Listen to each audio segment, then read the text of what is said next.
Nous avions donc laissé notre Seigneur au Mont des Oliviers, à l'est de Jérusalem, donc au sud de la ville, traverser le Cédron, monter jusqu'au jardin de Gethsémani, où donc il a vécu là son agonie. Et c'est là bien que ses ennemis, ses adversaires vont venir le chercher pour le condamner et le mettre à mort. Alors c'est, bon, vous souvenez peut-être un petit peu ça, ceux qui étaient là les années précédentes, l'année dernière du moins, où nous avions évoqué un petit peu cette question, ce que nous dit le nouveau catéchisme. Vous savez que notre Seigneur, donc, d'après le nouveau catéchisme, avait demandé aux autorités religieuses de Jérusalem un acte trop difficile, pratiquement. Oui. Une telle exigence de conversion face à un accomplissement si surprenant des promesses permet de comprendre la tragique méprise du Sanhédrin, estimant que Jésus méritait la mort comme blasphémateur. Bon, donc c'est ainsi qu'on nous présente la chose, une méprise. Ils se sont trompés. Bon. Et puis ensuite, donc, sur le procès de Jésus, vous vous souvenez un petit peu ce qu'on nous enseigne là.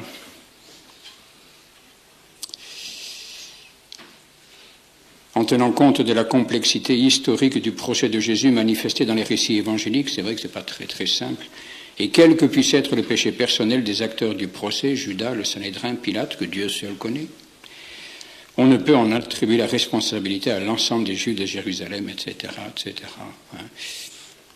Jésus lui-même, en pardonnant sur la croix, et Pierre, à sa suite, ont fait droit à l'ignorance des Juifs de Jérusalem et même de leur chef. Toujours un peu méprise, ignorance, bon, tout ça pour tenter de diminuer leur culpabilité.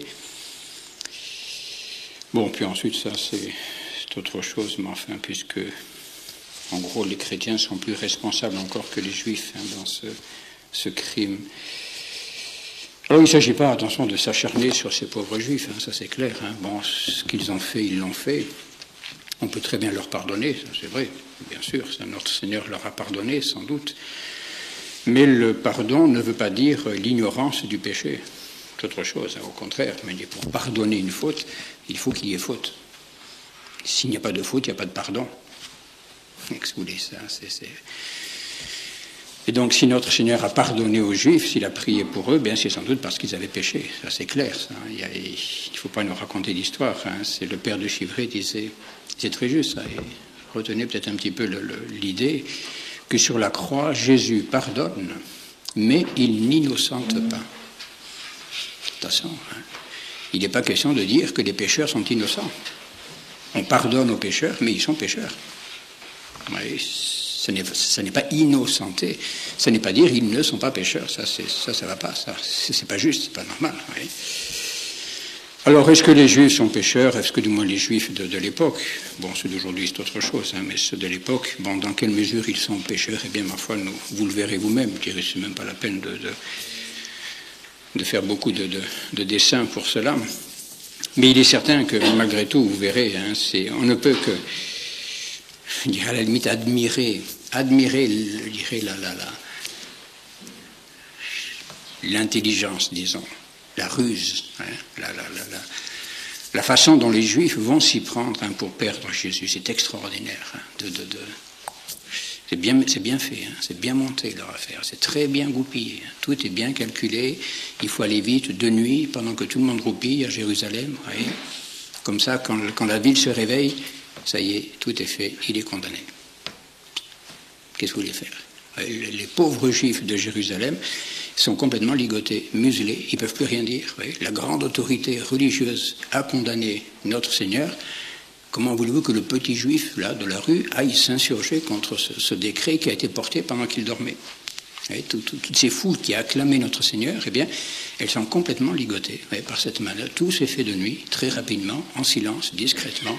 C'est fini. Après, qu'est-ce qu'il restera à faire? Eh bien, à faire ratifier cette condamnation par l'autorité politique, donc par Pilate. Oui. Mais c'est très bien fait. Ça. Même, vous voyez, un petit peu dans la façon dont ils vont perdre Jésus, ils sont arrivés à séduire un apôtre. Ça, c'est fort aussi. Bon, sans doute un apôtre un peu plus faible, peut-être que les autres, peut-être un petit peu quelques défauts, quelques faiblesses qu'ils connaissaient sans doute, et c'est ainsi qu'ils sont arrivés à séduire un peu ce pauvre Judas pour eh bien l'utiliser. Ils vont l'utiliser pour perdre notre Seigneur. Et quand Judas aura servi, quand il aura rempli son rôle, ben, on va le laisser tomber. Terminé. Débrouille-toi, c'est ton affaire, c'est pas la nôtre. C'est affreux d'un côté, mais c'est admirable d'un autre côté. Bon, c'est admirable au plan de la technique, si vous voulez, mais c'est affreux au plan de la malice. Et même, dans cette, bon, nous le verrons, dans les accusations qu'ils vont porter contre lui. Bon, eux, ils vont le juger, le Sanhédrin de nuit, ils vont le juger pour un motif religieux. Il blasphème, il se fait le fils de Dieu, etc. Ouais, tout ça. Bon, il veut détruire le temple et je ne sais quoi, toutes ces choses-là. Ouais. Mais quand ils vont le présenter à Pilate, ils ne diront pas un mot du motif religieux. Non, ils vont présenter un motif politique. Voilà, c'est un séditieux, il trouble l'ordre public. Oui, alors suivant la circonstance, mais le chef d'accusation sera différent.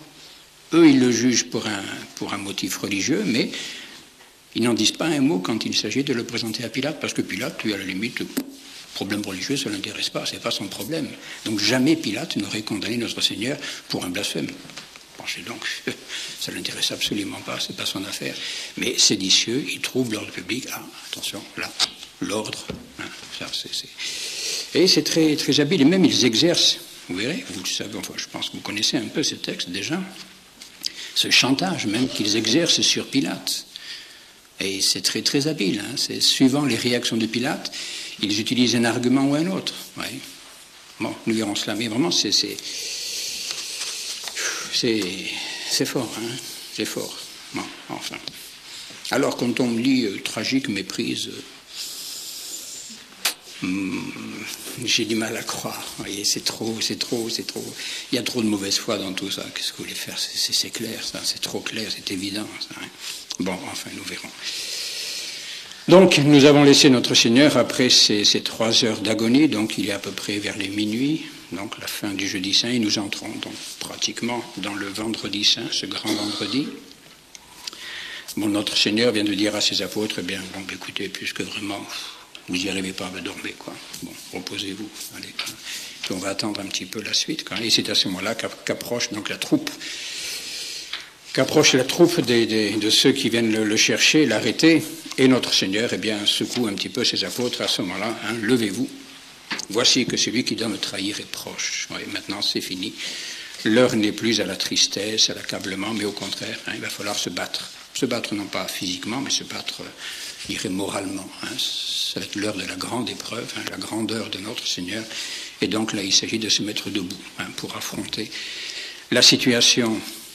Les pères de l'Église, vous voyez, quand ils commentent un peu cet épisode de l'arrestation, des très belles réflexions. Vous voyez, par exemple, je ne sais pas si vous avez remarqué que notre Seigneur et les apôtres, pendant tout le temps qu'ils ont passé ici, et même actuellement encore, ils sont comme cela, ils n'ont pas de torche, ils n'ont pas de lampe,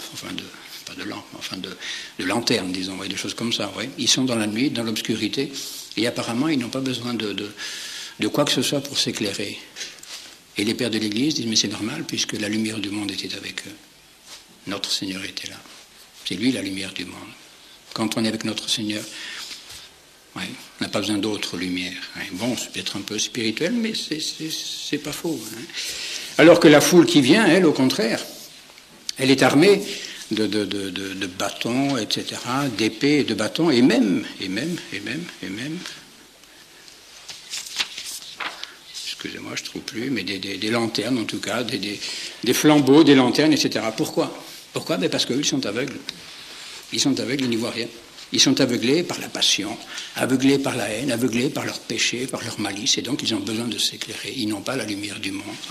Ils sont dans la ténèbre, et donc ils ont besoin de ces lumières artificielles, pour essayer de trouver celui qu'ils cherchent. Et également, dans la façon dont les choses se passent, Judas les précède. Judas marche devant eux. Il précède la troupe qui le suit. Là. Pourquoi? Eh bien parce que Judas veut faire semblant, veut faire croire aux apôtres qui sont là qu'il vient et que les autres l'ont suivi, mais sans qu'ils le veuillent. Il essaie un petit peu de se tirer d'affaire quand même, il dit attention. Donc son idée, c'était d'arriver, bon, de saluer le maître, et puis de rejoindre les apôtres, et puis d'attendre la suite un petit peu. Ouais. Donc l'air d'avoir été suivi sans qu'il l'ait cherché. Bon, alors qu'il le cherchait, hein, très, très clairement. Et donc il s'avance vers notre Seigneur, il le salue à la façon habituelle, donc il donne ce baiser, le baiser de Judas, bon, qui est un geste habituel, hein. Il ne faut pas donner à ce geste, vous voyez, une signification spéciale, hein. C'est une façon assez fréquente, assez courante, hein, de se saluer.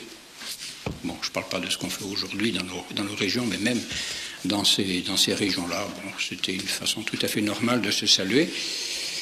Mais notre Seigneur, eh bien, c'est ça qui va faire échouer un petit peu le plan de Judas, eh bien, c'est que notre Seigneur, eh bien, le dénonce. Donc, vous voyez, notre Seigneur est là avec ses apôtres. Judas s'avance vers lui. Bonjour, maître. Maître, je vous salue. Voyez. Et que lui répond notre Seigneur, Judas, tu trahis le Fils de l'homme par un baiser. Aïe, zut, t'es loupé. Il est dénoncé devant tous les apôtres, vous voyez. Alors Judas, au lieu de rejoindre à ce moment-là les apôtres, parce que il se voit dénoncer, il dit attention, si je les rejoins, qu'est-ce qui va m'arriver? Je ne sais pas trop, mais enfin, ça a eu de mal se passer. Qu'est-ce qu'il fait? Il recule. Il recule, et à ce moment-là, il revient vers la troupe. Voyez. Et c'est à ce moment-là, c'est une scène qui est extraordinaire de majesté. Voyez. Notre Seigneur donc vient pratiquement de renvoyer Judas, bon, qui retourne un petit peu avec ceux qu'il veut servir, voyez, puisqu'il l'a abandonné. Voyez. Et à ce moment-là, notre Seigneur seul s'avance vers la troupe, voyez, sans crainte, bien sûr, puisqu'il est Dieu. Hein.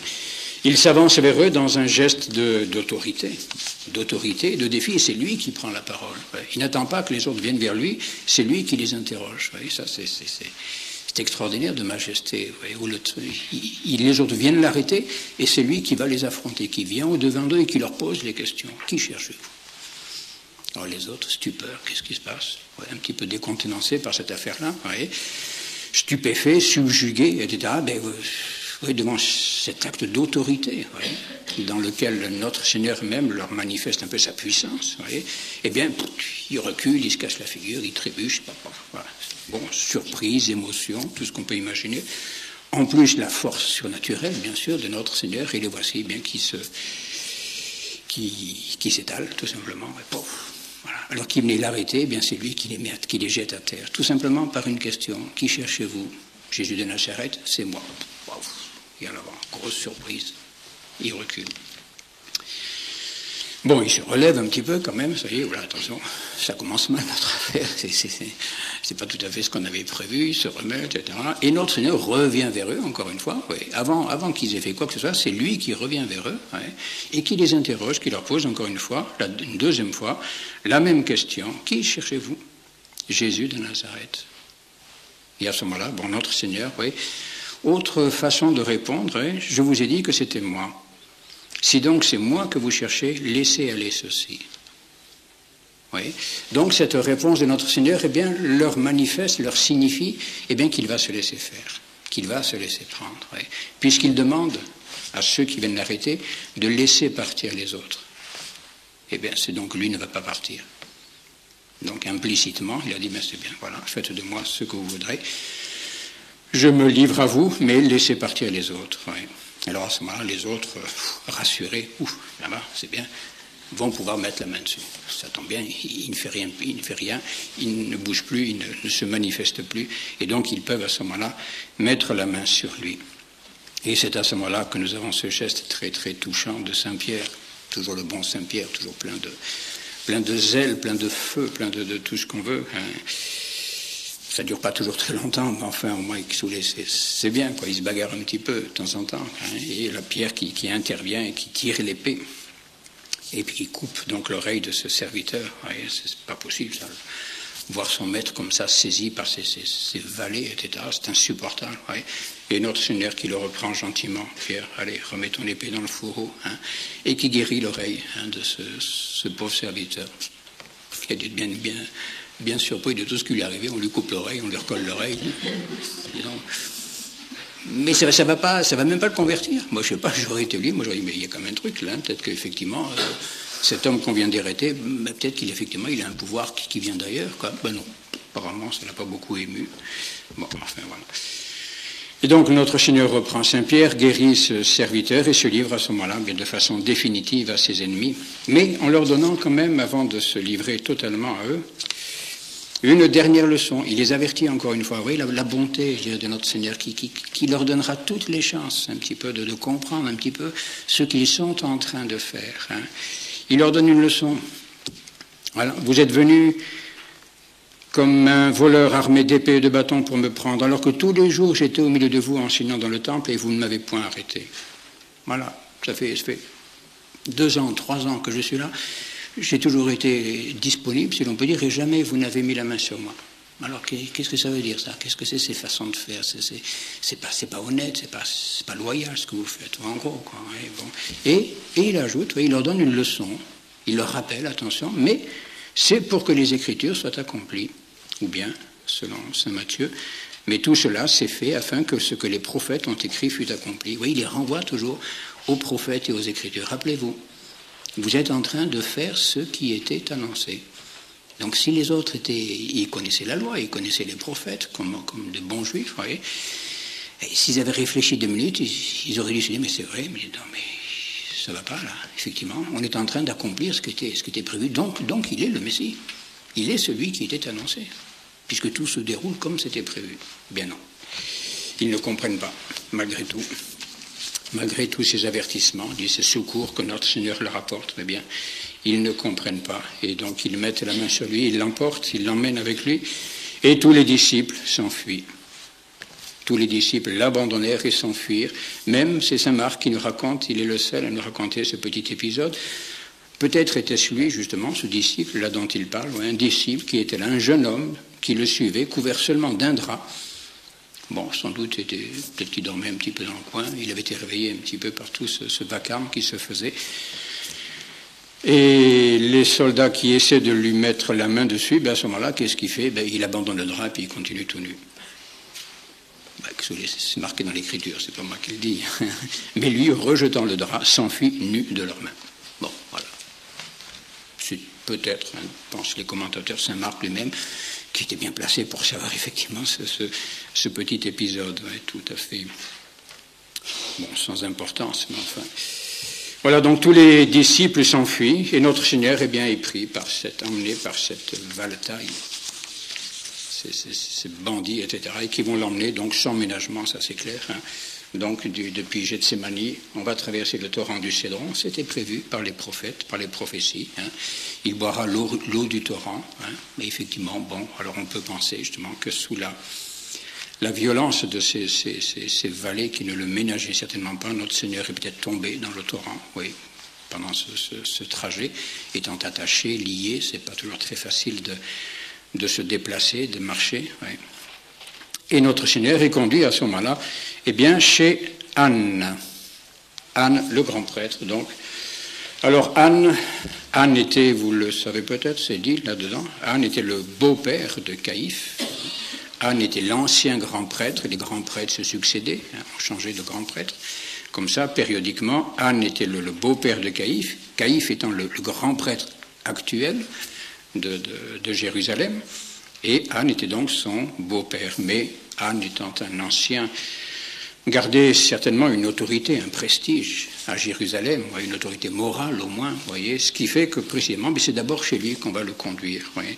Et Anne, va faire une sorte d'enquête préalable, un premier interrogatoire pour essayer de dégrossir un petit peu le problème, avant de renvoyer notre Seigneur chez son beau-fils, donc chez Caïphe, le grand prêtre de l'époque. Oui.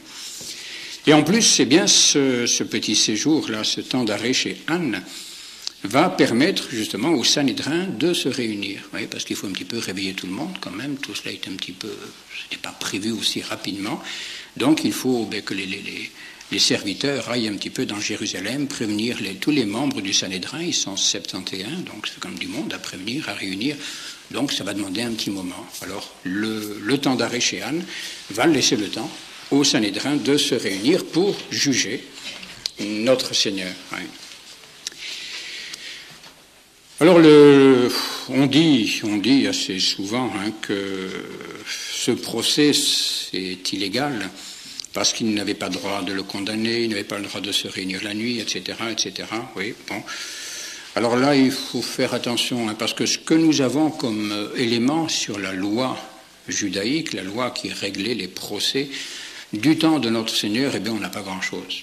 Ce que l'on a, c'est le Talmud, mais le Talmud date du IIe siècle après notre Seigneur. Alors, il faut faire attention, ne pas appliquer strictement au temps de notre Seigneur ce qui a été codifié 2 siècles après.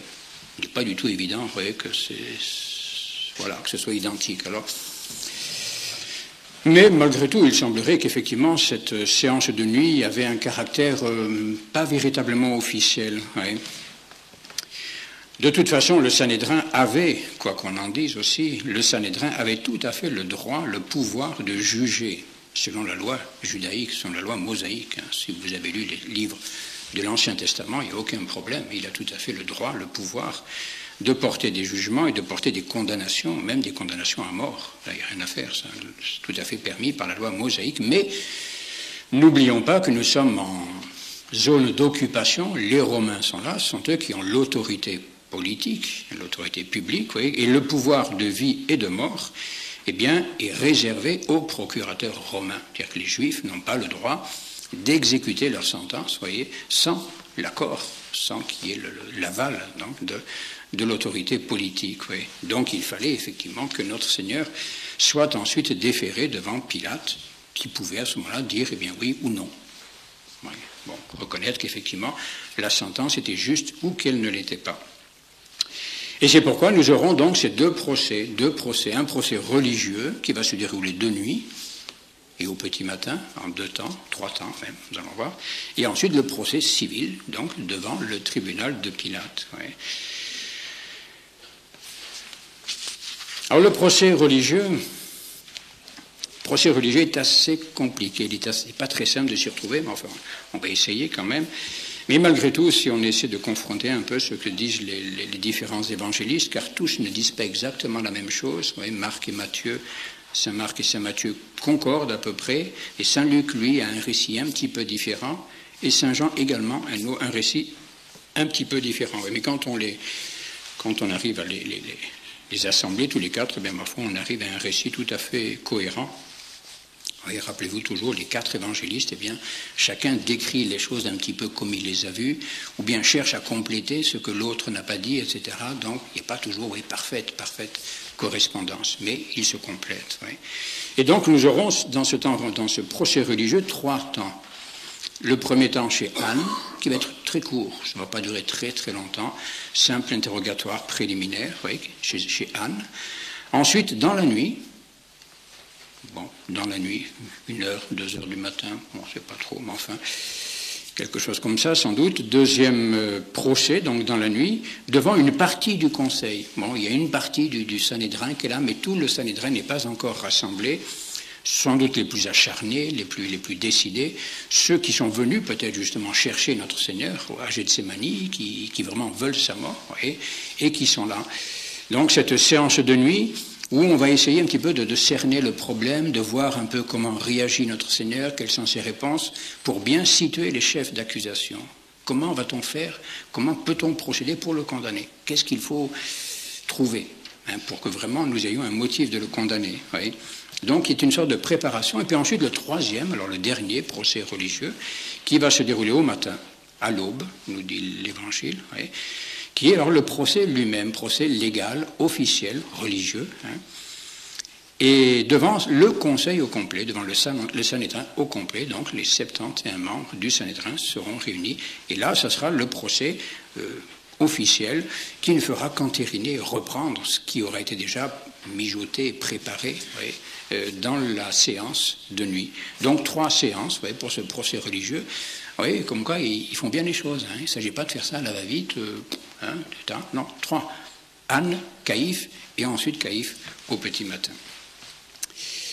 Et ce procès est extraordinaire. Les réponses de notre Seigneur sont très brèves, très courtes, très denses, très simples. Oui. Mais c'est peut-être le moment le plus important pour nous-mêmes, parce que c'est là, et c'est uniquement là, que notre Seigneur proclame finalement sa divinité. C'est la première fois. devant Caïphe, eh bien, puisque tu me poses des questions, tu me demandes si je suis le Fils de Dieu, eh bien oui, je le suis. Il ne l'avait jamais fait encore, pendant toute sa vie publique, jamais encore il n'avait affirmé de façon explicite, claire, sa messianité, sa divinité, sa filiation divine. Jamais il ne l'avait fait. Il avait toujours évité, au contraire, de trop affirmer sa nature divine, pour avoir le temps de continuer sa mission, d'enseigner, de prêcher, pour qu'on ne l'arrête pas trop tôt, justement. Maintenant, il est arrêté. Son heure est venue, donc là, cette fois, il peut dire toute la vérité, et effectivement, c'est ce qu'il fait. Et donc, c'est un moment qui, pour nous, est capital, pour notre foi. C'est là la seule fois, pratiquement, où notre Seigneur, affirme ce qu'il est, manifeste ce qu'il est. Et c'est d'ailleurs en raison de cela, c'est en raison de cette confession de sa divinité qu'il sera accusé de blasphème. Et voilà la grande accusation, blasphème, et qu'il sera condamné comme passible de la mort. Oui, cette confession que fait notre Seigneur de sa divinité sera donc à la fois cause de sa mort et également cause de notre foi, fondement de notre foi. Oui, le fondement de notre foi est la cause de la mort de notre Seigneur. Comme dit un auteur, c'était son arrêt de mort qu'il prononçait, c'était aussi son témoignage suprême. Voilà. Oui, je suis Dieu, je suis le Fils de Dieu, et c'est pourquoi on va le mettre à mort. Alors, y a-t-il vraiment méprise, tragique méprise du Sanhédrin? Bon, moi, je vous laisse juger. Donc, voici cette première séance, d'abord chez Anne. Anne, donc, qui a gardé cette autorité morale, qui n'a pas de pouvoir officiel, juridique, qui ne peut pas prendre de décision, mais il va un petit peu, vous voyez, commencer à faire l'enquête préliminaire, je ne sais pas comment on appelle ça dans la justice, etc. Mais enfin voilà, une sorte de petit interrogatoire pour voir de quoi il retourne. Et sur quoi Anne interroge notre Seigneur? Eh bien, l'Évangile nous le dit tout simplement, sur ses disciples et sur son enseignement. Voilà, donc bon, qui sont tes disciples? Qu'est-ce que tu enseignes? Et notre Seigneur ne lui répond pas. Il ne répond pas, mais pourquoi tu me poses cette question en gros? Ça fait 3 ans que je le dis, ça. Voilà. En gros, j'ai parlé ouvertement au monde. J'ai toujours enseigné dans la synagogue et dans le temple où tous les Juifs s'assemblent et je n'ai rien dit en secret. Alors pourquoi m'interroges-tu? Voilà. Demande à ceux qui m'ont entendu. Demande à ceux qui m'ont entendu ce que je leur ai dit. Eux savent ce que j'ai enseigné. Voilà. C'est pas à moi qu'il faut poser la question. Demande aux témoins. Voilà. Tout Jérusalem m'a entendu. Eh bien, interroge les témoins. Bon, on n'est pas très satisfait, c'est pas tout à fait ce qu'il attendait comme réponse. Donc notre Seigneur, si vous voulez, refuse de lui répondre pratiquement et l'oblige bien à faire son enquête lui-même. Mais fais ton travail, fais ton enquête. Tu veux savoir ce que j'ai dit? Bien, interroge les témoins. Et ça, nous verrons, c'est important cela, parce que dans la loi judaïque, la loi mosaïque, et je pense dans toute loi civile normale, on ne peut jamais être témoin pour soi-même. Il faut des témoins extérieurs. Si je dis, voilà ce que j'ai fait, voilà ce que j'ai dit, qui va me croire? Il faut des témoins. Et dans la loi mosaïque, il fallait même 2 témoins pour que le témoignage soit et valeur juridique, valeur officielle, il fallait 2 témoins. Et c'est pourquoi notre Seigneur dit à Anne, fais ton enquête, fais ton métier, tu es là pour ça, tu m'as arrêté, maintenant, vas-y, fais ton travail. Moi, je ne répondrai pas. Demande à ceux qui m'ont entendu. Alors Anne, sans doute, pas très, très satisfait de cette réponse. On ne sait pas tout, mais enfin, sans doute a-t-il été un petit peu agacé. Il y a à ce moment-là, bien sûr, toujours des gens très zélés qui entourent les grands hommes, qu'il faut se faire bien voir. De toute façon, si on peut avoir un petit avancement, on ne sait jamais, un serviteur tout à fait zélé qui intervient et qui donne un soufflet à notre Seigneur. Mais enfin, est-ce que c'est ainsi que tu réponds au grand prêtre? Qu'a fait notre Seigneur? Il a été poli. Il le dit simplement, interroge les témoins. Mais voilà, ce serviteur très zélé. Est-ce ainsi que tu réponds au grand prêtre? Et cette très belle réponse de notre Seigneur. Si j'ai mal parlé, fais voir ce que j'ai dit de mal. Mais si j'ai bien parlé, pourquoi me frappes-tu? Qu'est-ce qui se passe? Voilà. Bon, alors Anne voit bien que ça ne va pas très très bien. L'affaire n'est pas très bien emmanchée. Alors il va se débarrasser tout simplement de l'affaire et renvoyer notre Seigneur à Caïphe, donc le grand prêtre officiel, le grand prêtre qui a l'autorité pour faire le véritable procès la véritable enquête officielle, bon, lui, pratiquement, il n'a rien pu tirer, rien pu savoir. Hein, les choses se sont trop mal passées. Donc, pour les accusateurs, là, pratiquement, eh bien, c'est déjà un premier échec. Hein. Et pendant ce temps-là, c'est là qu'intervient ce premier événement bien douloureux. C'est notre bon Saint-Pierre. Hein, notre bon Saint-Pierre. Notre Seigneur, donc, a été emmené jusqu'au palais de Caïphe, au palais de Anne. J'ai oublié de vous le dire, mais enfin, il est probable, d'après les recherches archéologiques, que Anne et Caïphe logeaient pratiquement côte à côte. Hein, un corps de logis, si vous voulez, où chacun avait un petit peu son appartement ou son palais. Bon, sans doute assez somptueux, ça j'imagine, oui, mais pratiquement localisé au même endroit à peu près. Bon, je n'ai pas certain cela, mais ce qui explique en tout cas facilement la rapidité des déplacements, oui, de Anne chez Caïphe, etc. C'est donc rien de plus facile. Donc sans doute deux corps de logis, si vous voulez, bon, Anne d'un côté, Caïphe de l'autre, et puis entre les deux, ou de façon commune, bon, une cour, bon, qui servait donc aux deux logis d'Anne et de Caïphe. Et donc le bon Saint-Pierre, après s'être enfui là-bas du jardin des Oliviers, bon, sans doute a-t-il été un peu pris de remords, comme dit quand même. Tout à l'heure, je lui promettais de le suivre jusqu'au bout, de mourir avec lui. Après, je l'ai défendu, j'ai même coupé l'oreille à l'autre zigoto, etc. Puis maintenant, je détale, ça va pas très bien, ça, quand même. Bon, et puis donc, peut-être un petit remords, et puis, bon, ben voilà, il est revenu. Et il a suivi la troupe, de loin sans doute, pas trop près quand même, mais pour voir un petit peu ce qui allait se passer. Et peut-être même les autres apôtres, ce n'est pas inimaginable que toute la troupe des apôtres qui ont détalé, après sont revenus pour voir un petit peu comment les choses allaient tourner, et suivent donc la cohorte d'assez loin. Et arrivé au palais de Caïphe, au palais d'Anne, pardon, eh bien Simon-Pierre suivait Jésus avec un autre disciple. Un autre disciple, c'est Saint Jean qui parle, et cet autre disciple est très certainement Saint Jean lui-même. Ouais. Saint Jean qui était vraisemblablement un familier du temple, familier même du grand prêtre, qui était connu des serviteurs du temple, des serviteurs du grand prêtre. Ouais. Donc voici donc Saint-Pierre et Saint Jean qui arrivent un petit peu après la troupe au palais d'Anne. Et ce disciple, cet autre disciple, Saint Jean, était connu du grand prêtre. Il était connu du grand prêtre. Et il entra avec Jésus dans la cour du grand prêtre. Il entre, donc, il rentre dans la cour, là. Mais Pierre, lui, se tenait dehors près de la porte. Pierre, lui, n'était pas très connu, n'était pas connu des serviteurs, et il n'ose pas rentrer. Donc Saint Jean rentre, mais Pierre, lui, préfère rester dehors et dire, voilà, toujours un petit peu craintif quand même. Et l'autre disciple, qui était connu du grand prêtre, sortit donc et parla à la portière et fit entrer Saint-Pierre. Donc Saint Jean est rentré, il dit, tiens, mais il ne m'a pas suivi, il revient, chercher Saint-Pierre, et il dit à la servante, bon, allez, je le connais, celui-là, c'est un ami, pas de problème, on peut le faire rentrer, il n'y a rien à craindre. Et donc Saint-Pierre, à ce moment-là, rentre dans la cour avec Saint Jean, et la servante qui est là, la concierge, là, lui dit, donc, toi, je te connais, toi. Le concierge, elle a tout vu, on voit tout, ça c'est clair. Mais n'es-tu pas toi aussi des disciples de cet homme? Oui, donc Saint-Pierre qui est en train de rentrer, pour essayer de voir un petit peu ce qui va se passer, pas très rassuré, quand même, dit misère, qu'est-ce qui va m'arriver, hein. Et voilà la servante qui dit, mais enfin, n'es-tu pas toi aussi des disciples de cet homme? Bon, non, je n'en suis pas. Bon,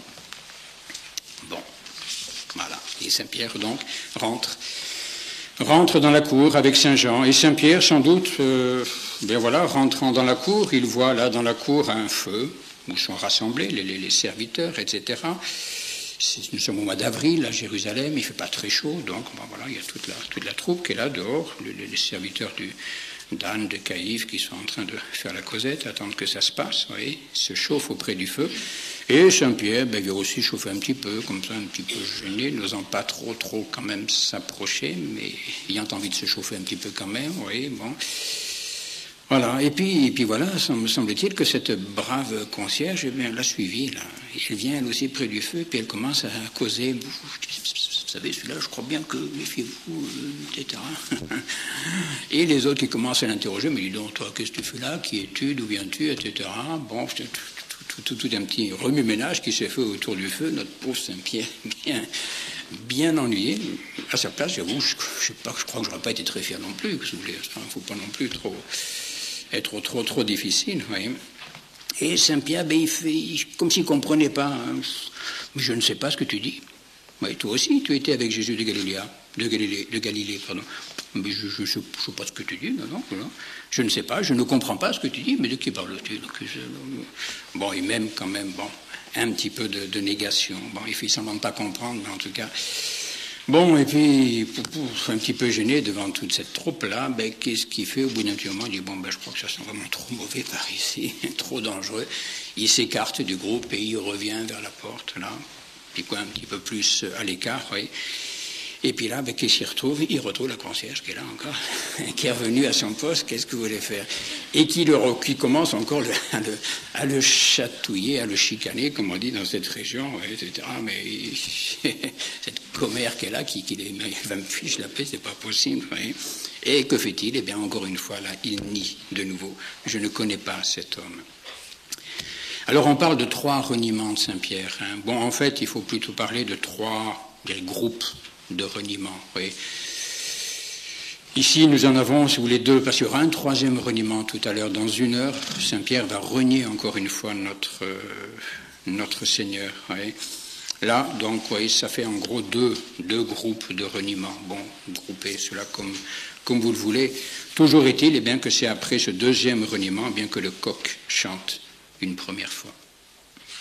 Bon.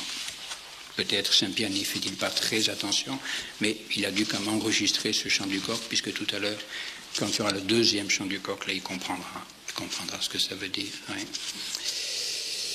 Donc, pendant cette scène-là, bien que s'est-il passé, notre Seigneur a été renvoyé depuis le tribunal d'Anne jusqu'au tribunal de Caïphe, jusqu'à la maison de Caïphe. Oui. Où là, eh bien, il va se dérouler donc le 2e temps, le 2e épisode du procès religieux, qui ne sera pas encore le véritable procès. Le véritable procès se fera donc au petit matin. Ici, donc, notre Seigneur se retrouve face à ses adversaires les plus acharnés, ceux qui le suivent depuis tout à l'heure et qui ne le lâchent pas, hein, qui sont là et qui ne veulent vraiment pas laisser échapper leur proie. Hein. Alors, que fait le groupe qui est là? Ce n'est pas encore le Sanhédrin au complet. Hein, que fait Caïphe avec le groupe des adversaires de notre Seigneur qui sont là? Eh bien, il va essayer de trouver quelques témoins. Il faut trouver des témoins. C'est ça le grand problème. Hein. Il faut des témoins, des gens qui sont capables de témoigner du péché, du crime de Jésus-Christ, de cet homme. Donc, il faut trouver de nombreux témoins. Et même des faux témoins, pourquoi pas, après tout. Hein. Donc, cependant, les princes et les prêtres cherchaient un faux témoignage contre Jésus pour le faire mourir, et ils n'en trouvèrent point. Quoique beaucoup de faux témoins se fussent présentés. Il ne manque jamais les faux témoins, c'est clair, on en trouve tant qu'on veut des faux témoins. Oui. Et leurs témoignages, en plus, ça c'est très ennuyeux, ne sont pas concordants. Bon, des faux témoins qui n'arrivent pas à se mettre d'accord, ça joue pas. Donc, ils sont bien ennuyés. Donc, ils veulent donner à ce procès quand même un semblant, une apparence de légalité, mais ils ne trouvent pas ces 2 témoins nécessaires. Et enfin, ça y est, on trouve 2 faux témoins qui arrivent à se mettre à peu près d'accord. À peu près, c'est pas tout à fait parfait, mais enfin, en gros, l'accusation est en gros la même. Sur quoi porte l'accusation? Eh bien, sur la destruction du temple. Voilà, un qui dit, qu'il l'a entendu dire, je puis détruire le temple de Dieu et le rebâtir en 3 jours. Et l'autre, je détruirai ce temple fait de main d'homme et en 3 jours, j'en rebâtirai un autre, non fait de main d'homme. Voilà, ça y est. Voilà, le grand crime, il menace de détruire le temple. Parler d'un crime. C'était invraisemblable. Comment ils ont pu retenir un chef d'accusation pareil? Voilà, cet homme seul, là, qui menace, qui ne menace même pas, qui dit « je peux détruire le temple ». Bon, où est le crime? À la limite, ça serait de la vantardise, de la prétention, mais alors comme crime, hein? Bon, est-ce que ça mérite la mort? Oui. Alors c'est pas tout à fait suffisant quand même. Bon, d'autant plus, vous voyez, qu'il y a quand même quelques difficultés, même d'interprétation, parce que quand même, pour prendre ça au sérieux, faut être un petit peu demeuré, quoi. Bon, quelle est la signification? Qu'est-ce qu'il a voulu dire exactement? Est-ce que c'est une formule, je dirais, spirituelle. Bon, de quel temple parle-t-il? Est-ce que vraiment il veut détruire ce temple matériellement, etc. C'est pas très vraisemblable tout ça. Qu'est-ce que ça veut dire, oui? Donc c'est pas très... Bon, c'est utile quand même d'avoir ce double témoignage, mais c'est pas très précis. Ouais. Et c'est pourquoi à ce moment-là, eh bien, Caïphe, eh bien, se tourne vers notre Seigneur et lui dit, bon, pour essayer un petit peu d'avoir quelque chose en plus, vous voyez. Le grand prêtre, se levant au milieu de l'assemblée, interroge Jésus en disant, tu ne réponds rien à ce que ces hommes déposent contre toi. Oui, il faut faire parler Jésus-Christ, il n'a rien dit jusqu'ici, rien. Il faut le faire parler, s'il peut dire quelque chose un petit peu voilà, contre lui, qui peut permettre de l'accuser de façon plus positive, vous voyez. Mais notre Seigneur se tait. Et Jésus tachebat. Il se taisait. Il ne répond pas. Caïphe n'est pas content. Qu'est-ce que vous voulez faire? Voilà. Un homme qu'on veut mettre à mort et qui se tait, qui ne se défend même pas. Il ne répondit rien. Alors le grand prêtre, eh bien, s'énerve un petit peu, si l'on peut dire. Et à ce moment-là, même peut-être, qui sait, hein, sous l'effet d'une inspiration, d'une grâce peut-être actuelle, eh bien, c'est là qu'il va provoquer Jésus-Christ à faire sa grande proclamation. Je t'adjure, par le Dieu vivant, de nous dire si tu es le Christ, le Fils de Dieu. Ben, c'est la grande question, qui jamais jusqu'ici n'avait été posée de cette façon à Jésus-Christ. Je t'adjure. Donc là, vraiment, c'est solennel, hein, c'est grandiose comme demande, comme question. Je t'adjure par le Dieu vivant, donc au nom du Dieu vivant, de me dire si tu es le Christ, le Fils de Dieu. Double question. Ouais. Le Christ, le Fils de Dieu. C'est deux choses différentes. Le Christ, c'est le Messie. Bon, le Messie, dans les prophéties, il n'était pas évident que le Messie serait le Fils de Dieu. C'est deux concepts différents. Le Christ, c'est le Messie, c'est l'envoyé, bon, loin de Dieu. Et puis le Fils de Dieu, voilà, le Fils de Dieu, ben c'est le Fils de Dieu, c'est Dieu lui-même. Oui, donc, mais bon, Caïphe, semble-t-il, volontairement ou inconsciemment, ça, nous ne le savons pas, télescope peut-être un petit peu les deux significations et identifie les deux qualificatifs, si vous voulez, de Christ et de Fils de Dieu. Et là, vraiment, c'est le moment le plus solennel, sans doute, de ce procès, hein, puisque là, vous voyez, notre Seigneur est devant l'autorité suprême en Israël. Voilà, il est vraiment, le grand prêtre est le représentant du Dieu vivant en Israël. C'est vraiment l'autorité la plus haute en Israël. Oui. Et donc, eh bien, c'est devant cette autorité la plus haute, eh bien, que Jésus-Christ va faire ouvertement, déclarer ouvertement sa qualité, sa divinité. Tu l'as dit, je le suis. Je le suis. Et vous verrez le Fils de l'homme assis à la droite de la puissance de Dieu et venant sur les nuées du ciel. Voyez. Ça, c'est la proclamation peut-être la plus belle, la plus solennelle, la plus grande, la plus claire, en tout cas, que Jésus-Christ ait faite aux hommes de sa divinité. Bon, les évangélistes ont à peu près la même formule. Ça, c'était Saint Marc. Saint Matthieu nous rapporte, tu l'as dit, car je vous le dis, désormais, vous verrez le Fils de l'homme assis à la droite de la puissance de Dieu et venant sur les nuées du ciel. Oui, donc ça, c'est l'affirmation très claire de sa divinité. Oui. Et alors évidemment, bien sûr, devant cette affirmation, c'est la question, il avait posé la question, il a la réponse, et c'est le scandale, bien sûr. Scandale du grand prêtre, hein, qui, pour bien manifester, je dirais, son scandale et sa colère, etc., eh bien, déchire même son vêtement. C'était un geste tout à fait, non pas liturgique, mais tout à fait traditionnel, pour manifester la douleur, vous voyez, déchire son vêtement, il a blasphémé. Voilà, le blasphème. Et si vous réfléchissez, voyez, à la proclamation qu'a fait notre Seigneur, où est le blasphème? Voyez, le blasphème, c'est injurier Dieu, c'est insulter le nom de Dieu. Où notre Seigneur a-t-il insulté le nom de Dieu? Où a-t-il offensé le nom de Dieu? Tu l'as dit? Il a dit, oui, je suis le Fils de Dieu, donc je vous l'ai dit, dès ce jour, vous verrez le Fils de l'homme siéger à la droite de la puissance et venir sur les nuées du ciel. Il n'y a aucun blasphème là-dedans. Peut-être, à la limite, encore une fois, de la vantardise ou tout ce qu'on peut imaginer, ça, mais pour qui il se prend, celui-là, bon, ça peut-être, bon. Mais où est le blasphème? Mais non, blasphème. Que cet homme ose prétendre, eh bien, qu'il est le Fils de Dieu, ça, c'est insupportable, insupportable. Il a blasphémé. Qu'avons-nous besoin encore de témoins? Vous venez d'entendre le blasphème que vous ensemble, et tous, bien sûr, ils n'attendaient que ça. Et tout ce qu'ils attendaient, ils méritent la mort. Voilà, ça y est. La condamnation est prononcée. Et vous voyez un petit peu les motifs de la condamnation. C'est d'une futilité, c'est rien. Où est la réalité du motif? Rien. Oui. Voilà, donc il mérite la mort. Oui. Ah, il est clair que alors c'est là qu'est l'illégalité. S'il y a égalité, effectivement, c'est une condamnation tout à fait injuste pour un motif qui n'en est pas un. Ce n'est pas un vrai blasphème, cela. Vous voyez, ce n'est pas du tout un faux blasphème. Et en plus, illégalité, eh bien précisément dans la procédure, parce que les deux témoins ne sont pas là. On va l'accuser de blasphème, mais il manque les deux témoins. Vous voyez, là. Et sur quoi l'accuse-t-on de blasphème? Et bien sûr, ce que lui-même a dit. Donc, c'est lui-même qui est son propre témoin, ce qui est strictement illégal, cela. Vous voyez. Et en fait, vous voyez, si vous réfléchissez un petit peu à ce procès, on a voulu le condamner pour ce qu'il avait fait, ce qu'il avait dit pendant ces 3 années de vie publique, etc. Bon, puis finalement, il s'aperçoit bien qu'il n'y a pas de motif à condamnation dans tout cela. Alors, qu'est-ce qu'on fait? Eh bien, on va le provoquer.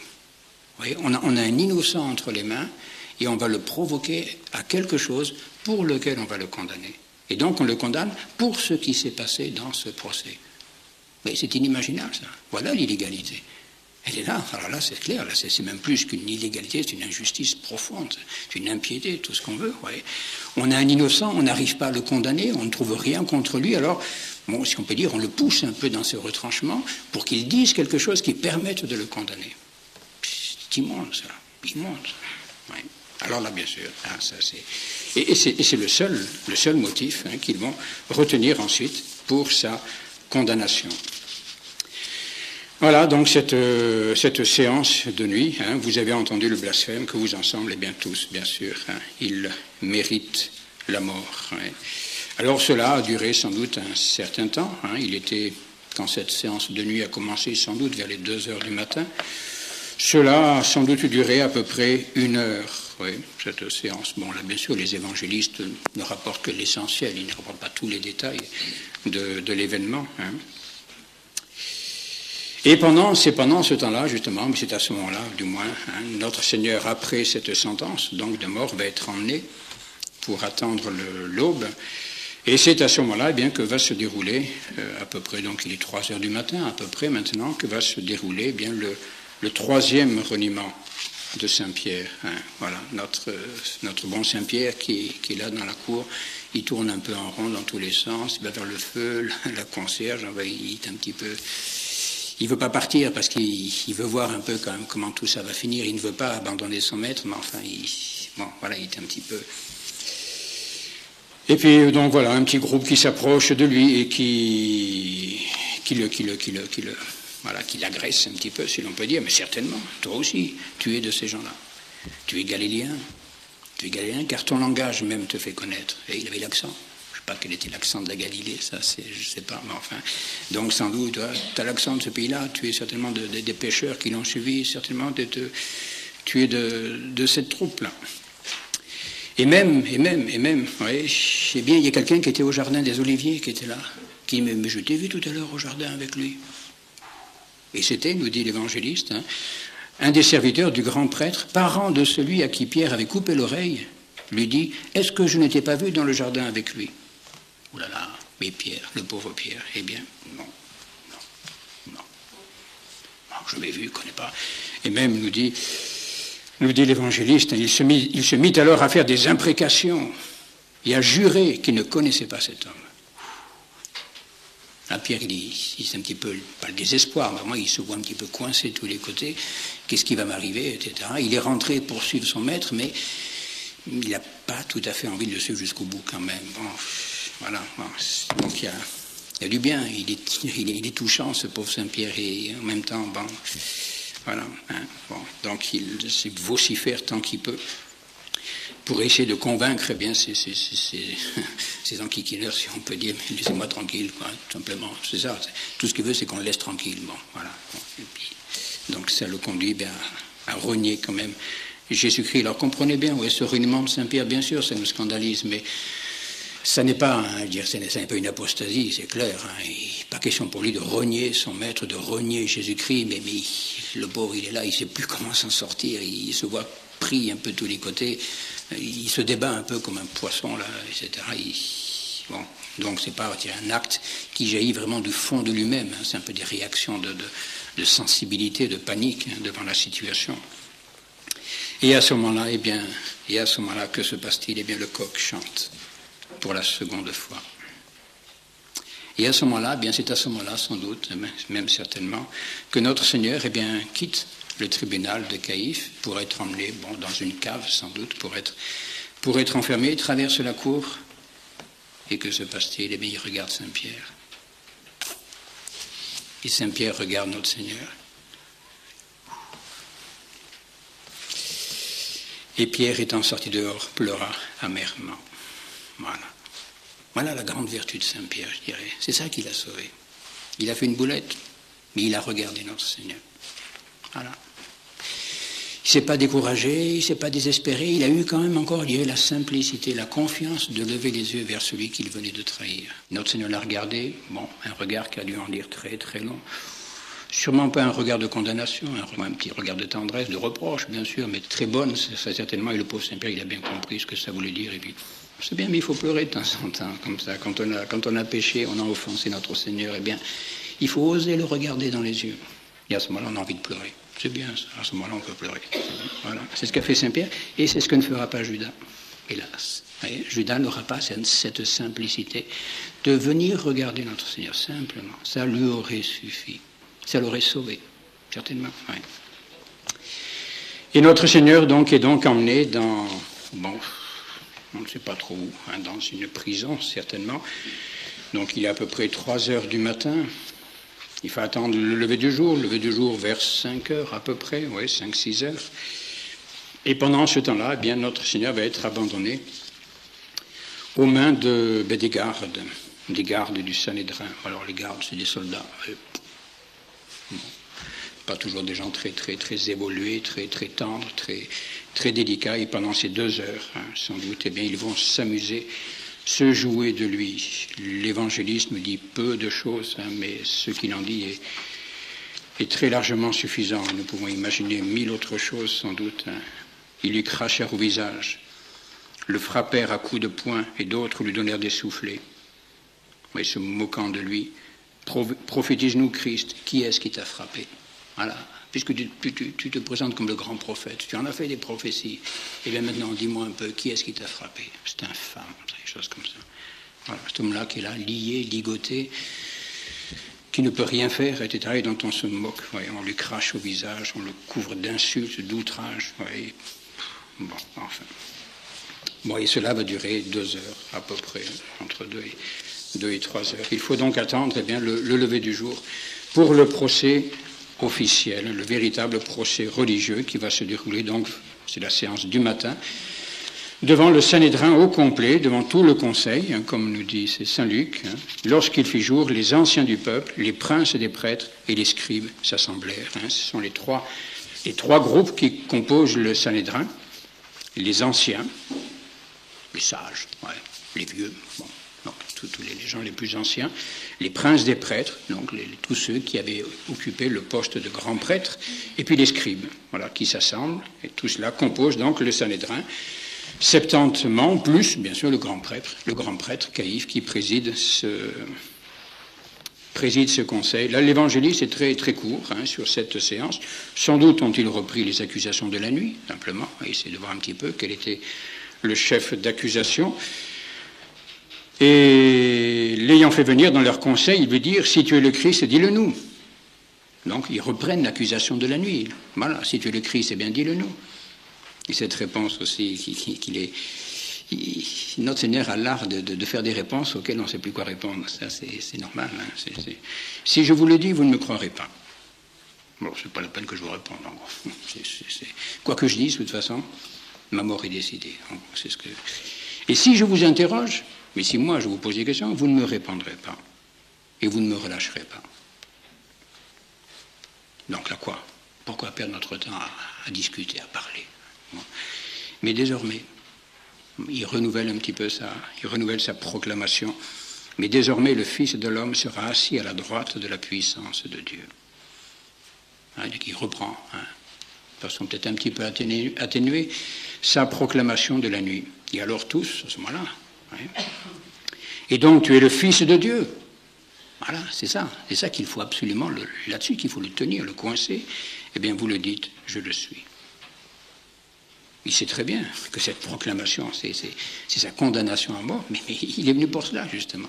Il va le dire à Pilate tout à l'heure, je suis venu pour rendre témoignage de la vérité. Et donc, c'était sûrement pas le moment de se taire. Au contraire, c'était le moment où il devait proclamer sa divinité. Vous le dites, je le suis. Qu'avons-nous encore besoin de témoignage? Nous l'avons entendu nous-mêmes de sa bouche. Voilà, le sort de notre Seigneur est joué, il est condamné par les Juifs, par son peuple, par ceux qu'il était venu sauver, par ceux qu'il était venu délivrer, le peuple élu, que Dieu avait entouré de ses prévenances depuis des milliers d'années. Voilà. Eh bien, c'est ce peuple élu qui le condamne à mort. C'est inimaginable, cela. Alors, où est la méprise là-dedans? Moi, la tragique méprise du Sanhédrin, bon, je ne sais pas très bien. Vous voyez, notre Seigneur, donc, s'est proclamé à la fois Messie d'Israël et Fils de Dieu. S'étant proclamé Fils de Dieu, donc, il est condamné pour blasphème par le Sanhédrin. Et s'étant proclamé Messie d'Israël, alors là, il va pouvoir être condamné pour un motif politique. Le Messie d'Israël, le roi d'Israël, alors là, attention, ça, c'est une question de l'ordre matériel, de l'ordre temporel, l'ordre de la cité. Donc, eh bien, c'est cela qu'on va retenir, justement, pour le présenter ensuite à Pilate. Et donc, notre Seigneur, à ce moment-là, va être conduit, donc on est au lever du jour à peu près, va être conduit au tribunal de Pilate. Et c'est à ce moment-là, bien qu'intervient un autre événement avant de voir ce procès politique, là, civil du moins, eh bien c'est notre pauvre Judas qui peut-être était resté aussi dans le coin et puis qui voit finalement eh bien, les conséquences de son acte. Et sans doute bouleversé au fond de lui-même, car malgré tout, n'oublions pas que Judas était un disciple, était un apôtre, choisi de notre Seigneur. Pendant 3 ans, il avait suivi Jésus-Christ, bon, peut-être avec parfois des petits moments un peu plus difficiles, mais enfin, il aimait Jésus-Christ quand même. Il n'y a rien à faire. On ne peut pas dire que Judas n'aimait pas Jésus-Christ. Il avait au fond de lui seulement un amour très profond pour notre Seigneur, mais aussi, bon, peut-être un petit peu l'amour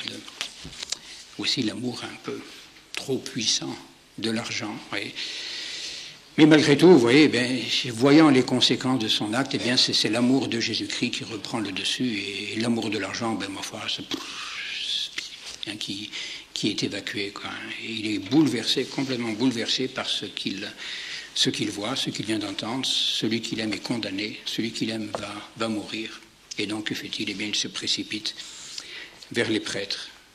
Là, donc, notre Seigneur, sans doute, est sorti maintenant.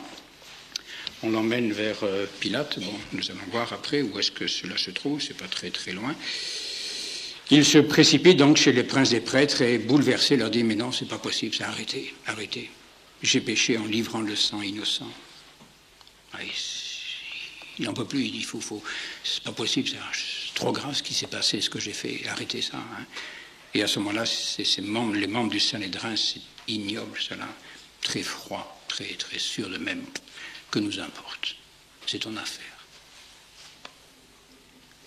Tu nous as rendu service, tu l'as trahi, tu nous l'as livré, c'est tout ce qui nous intéressait. Maintenant, débrouille-toi. Voilà.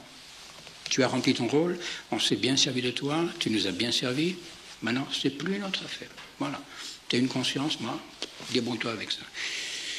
Tignol, des corrupteurs, ils l'ont corrompu, véritablement, et puis voilà, ce pauvre homme qui est là, qui ne sait plus comment s'en sortir, eh bien, on le rejette. Ou moi, je ne sais pas, ils auraient pu lui dire, bon, enfin, pas peur, viens ici, on va s'occuper de toi. Bon, quoi, moi, ce qu'on peut imaginer, non, oui, débrouille-toi. Voilà. Il fallait, justement, mais je dirais, c'était une façon pour eux de s'innocenter. C'est toi le coupable, finalement, c'est pas nous. Il ne fallait pas faire ce que tu as fait, tu voulais. Bon, terminé. La trahison, donc, Judas restera seul coupable de la trahison. Nous, on n'a rien à voir là-dedans, chacun chez soi. Voilà. Tu nous l'as amené, bon, maintenant débrouille-toi.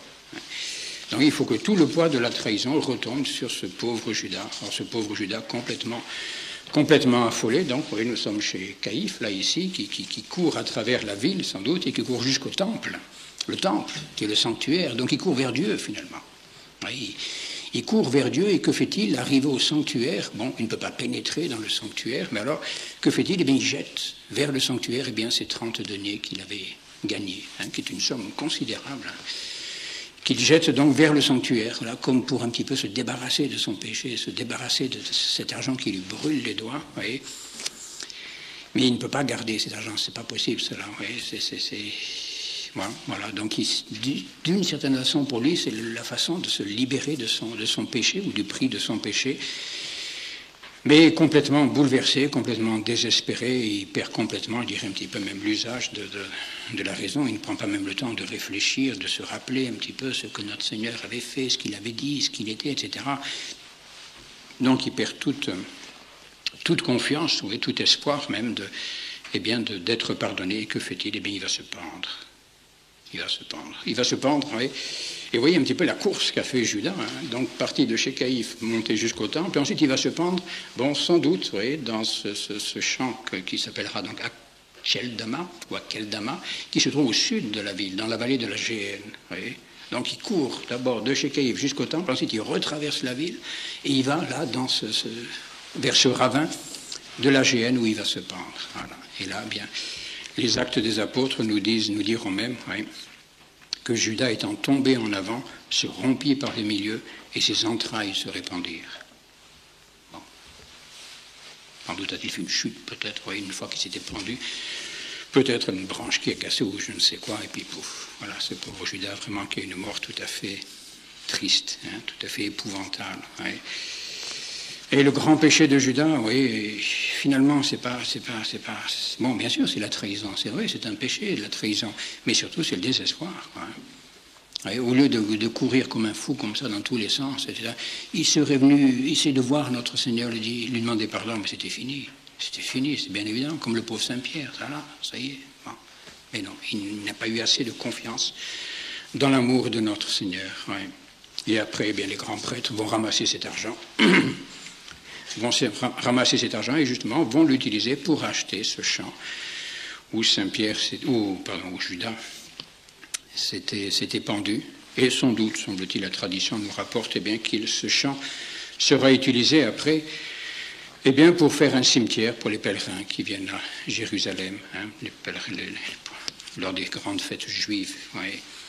Car cet argent, bien sûr, il n'est pas question de le mettre dans le trésor du temple, car c'est le prix du sang, disent-ils. Ouais.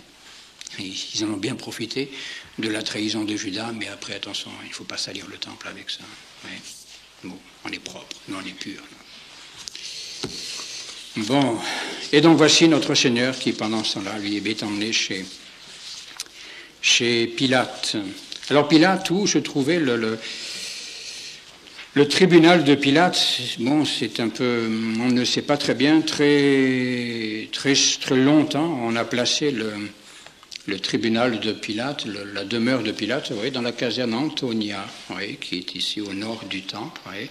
Mais d'après les découvertes assez récentes, vous voyez, il semblerait qu'en fait ce ne soit pas dans ce coin-là, mais il semblerait que Pilate, plutôt, ait fait sa résidence dans l'ancien palais d'Hérode. Oui, donc pas très loin, donc finalement, du palais de Caïphe. Vous voyez, donc à l'ouest de la ville, il semblerait que ce soit là qu'il se soit installé, bon, sa demeure, et puis qu'il ait installé également son tribunal.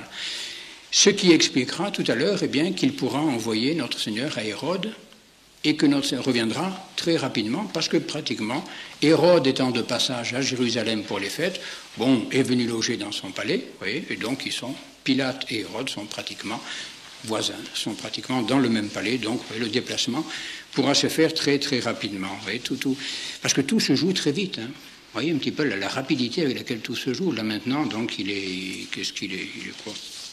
Quelle heure est-il? Bon. 8h, 9h du matin peut-être, vous voyez, quelque chose comme ça. Et à midi, tout sera fini. Donc il peut peut-être vers les 8h du matin et tout sera tout sera fini vers midi. Bon, qu'est-ce qu'il s'agit maintenant d'obtenir, donc? Eh bien, c'est l'approbation du procureur romain. Voilà, il faut que l'autorité politique, si vous voulez, avalise cette condamnation et accepte la mise à mort, car nous ne pouvons pas le mettre à mort. Si nous étions libres, si le peuple juif était libre, bien sûr, il pourrait à ce moment-là de lui-même prononcer et exécuter la sentence, mais étant occupés par les Romains, ils ne peuvent pas le faire. Donc il faut que Pilate accepte, il faut amener Pilate à accepter la conclusion. Alors ça ne va pas être facile, parce que Pilate, quand même, il n'est pas idiot. Il n'est pas très courageux, peut-être, mais enfin, bon. Mais il n'est pas idiot, quand même. Et puis c'est un Romain. Attention, les Romains, le droit, le ius, la justice, attention, ça on connaît. Ça, la loi, c'est un des points forts des Romains. Donc Pilate a une répugnance pour tout ce qui n'est pas conforme au droit, à la loi. Alors il va falloir justement l'amener à prononcer cette sentence que peut-être il n'a pas envie de prononcer. Oui.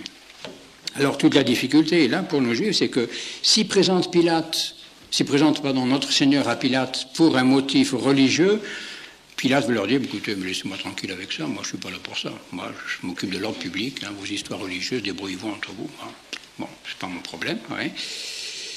Et donc il faut le présenter pour un motif politique. Oui, c'est pourquoi, précisément, on va le présenter comme rebelle, comme excitateur, comme séditieux, etc. Et donc là, tout le Sanhédrin, alors là, toute la troupe se déplace, tout ce monde-là traverse Jérusalem. Oui. Donc, pardon, il est un peu plus tôt encore, oui. Il était 5 heures, donc il est vers 6 heures du matin, à peu près. Donc, le Jérusalem n'est pas encore tout à fait réveillé. Hein. Tout le monde dort, ce qui permet justement de faire tout cela très, très discrètement, sans trop ameuter la populace. Personne n'est encore trop au courant de ce qui se passe. Et on amène donc notre Seigneur, tout le Sanhédrin se déplace et amène notre Seigneur chez Pilate. Voilà, toute cette foule qui arrive donc devant le palais de Pilate et qui s'arrête à l'extérieur, car attention, c'est la loi, il faut rester pur, sinon on rentre dans le prétoire, etc. Vous voyez, on va se souiller, donc les purifications légales, tout ça, attention, on peut condamner l'innocent, ça c'est pas un problème, mais ne pas rentrer dans la demeure d'un gentil, d'un païen, ça certainement pas. Oui. Alors Pilate, vient au-devant d'eux et les interroge un petit peu, que se passe-t-il, de quoi s'agit-il, une sorte d'interrogatoire préliminaire. Bon, quelle accusation portez-vous contre cet homme? Et la réponse tout à fait, c'est bien, ils sont doués, ils sont intelligents. Mais enfin, quand même, Pilate, fais-nous confiance. Si ce n'était pas un malfaiteur, jamais nous ne te l'aurions livré. Enfin, quand même, tu nous connais, vous êtes des gens sérieux. Si on t'amène, c'est que c'est un bandit. Si c'est malin. Ah, bon. Et Pilate, quand même, qui commence un petit peu à connaître ces Juifs et toute leur chicaya ou leur chinoiserie, leur chicanerie, ils sont toujours en train de se chicaner pour une queue de cerise ou je ne sais quoi. Il dit, bon, ça y est, encore une histoire misère, qu'est-ce qui va encore me tomber là-dessus, hein? Alors il essaie de leur dire, bon, écoutez, ça c'est vos affaires, débrouillez-vous, laissez-moi tranquille, hein. Prenez-le vous-même et jugez-le d'après votre loi. Allez, bon. Et ça va pas, non, c'est pas ce qu'on veut, non, attention, mais c'est qu'on n'a pas le droit. Il ne nous est pas permis de mettre personne à mort. Oula, attention. Vous voyez, tac. Là, il faut manifester à Pilate, que l'affaire est importante. Ce n'est pas une petite chicanerie banale, etc. C'est une affaire importante. Il ne nous est pas permis de mettre quelqu'un à mort. Oula, alors là, Pilate dit, attention, là, puisqu'on parle de mort, l'affaire est sans doute plus sérieuse que je ne le croyais. Oui. Donc, il s'agit à ce moment-là, Pilate va donc le faire, d'instruire donc le procès de façon un peu plus attentive quand même. Oui. Et donc, il faut des preuves, il faut des accusateurs, etc. Oui, pour que la condamnation puisse être portée. Et donc, c'est la grande accusation, c'est l'accusation justement strictement politique, qui va être portée par les Juifs qui sont ici rassemblés. Oui. Nous avons trouvé cet homme qui trouble notre nation et défend de payer les tributs à César, se disant lui-même le Christ roi. Voilà, voyez. Donc pas un mot sur le blasphème, pas un mot sur la divinité, pas un mot. Sur le motif religieux, non, uniquement motif politique. Il trouble notre nation, il défend de payer les impôts, et il se proclame, il se déclare le Christ roi. Donc, il se déclare roi. Dis donc. Alors, vous voyez, un petit peu, il veut usurper le pouvoir, etc. Tout un tas de choses qui sont donc... ah oui, dans cette accusation, bon, vous voyez un petit peu l'habileté, justement, de l'accusation. C'est pas totalement mensonger, mais c'est totalement perverti quand même. Hein. C'est une fausse interprétation, fausse présentation de tout ce que notre Seigneur avait enseigné jusqu'ici. Pilate, bon, devant cette accusation quand même assez sérieuse, bon, Pilate n'est pas tout à fait naïf, n'est pas tout à fait stupide, vous voyez, et donc il faut qu'il instruise un peu ce procès. Alors que va-t-il faire? Eh bien, il va interroger notre Seigneur. Voilà, hein, notre Seigneur est donc à l'intérieur, vous voyez un petit peu la scène. Vous avez d'un côté les Juifs qui sont à l'extérieur du palais de Pilate, à l'intérieur notre Seigneur, et puis Pilate qui va faire le va-et-vient comme ça, hein, de l'un à l'autre pour essayer de dépatouiller un petit peu l'affaire. Donc Pilate rentre dans le prétoire et va interroger notre Seigneur. Et que lui demande-t-il tout simplement? Es-tu le roi des Juifs? C'est vrai que tu es le roi des Juifs.